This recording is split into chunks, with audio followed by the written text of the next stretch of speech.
એવા પણ બનાવ બનતા હોય છે કે આપણે પશુઓમાં ખાસ કરીને એચએફ ગાયોમાં રોગો વધારે થતા હોય છે.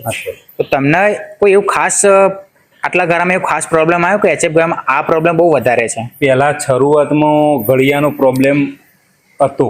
બરાબર. શરૂઆતમાં નવી મેં કર્યું ને એટલે ઘડિયાનો ખૂબ પ્રોબ્લેમ. હવે આપણે થોડાક લઈ થયા એટલે આપણો અનુભવ થઈ ગયા એટલે ઘડિયો આપણને થોડીક પેલી લાગે તો એના પાછળ ટ્રીટમેન્ટ કરાવી દઈએ છીએ. બરાબર. તો તમે આ ટ્રીટમેન્ટ જે આપણે વેટેનરી ડોક્ટર આવે એના પાસેથી કરાવો કે પછી કોઈ સાદું આપણે ઘરેલું નુસ્ખો યુઝ કરો? ના, ડોક્ટર જોડે. Veterinary doctor. ડોક્ટર. ખબર કઈ રીતના પડે? એવી કોઈ ખાસ વસ્તુ ખરી ખબર પડી જાય કે આ ઘડિયો થવાની શક્યતા છે? કણી આવે, બાવલામાં સોજો આવ્યો હોય તો આપણે વસ્તુનું ધ્યાન રાખવું જોઈએ ખેડૂત મિત્રો કે હવે ઘરે આવવાની શક્યતા છે. તો એના પહેલા વેટેનરી ડોક્ટરને બતાવીને એની વિઝિટ મરાવી દેવાની. 1 કલાકમાં એની દવા થઈ જવી જોઈએ. બરાબર.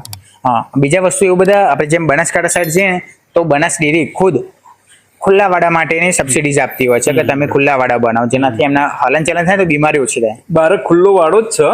ચોમાસાની થોડી તકલીફ પડે છે, બાકી ફક્ત મિલ્કિંગ માટે જ ગાયો વધવાની આવે છે, પછી છોડી જ દેવાની. ચાર છોડી ખુલ્લું ફરણ ચાર બધું એ બધું ખુલ્લા વાડામાં જ છોડી દેવાનું. આપણે આગળ વિડીયોમાં બતાવીએ ટોટલી કે કઈ રીતે એમનું બાંધકામ કરેલું છે સ્ટ્રક્ચર.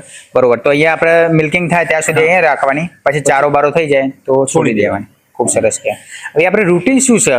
સવારે કેટલા વાગે ઉઠીને સાંજે કેટલા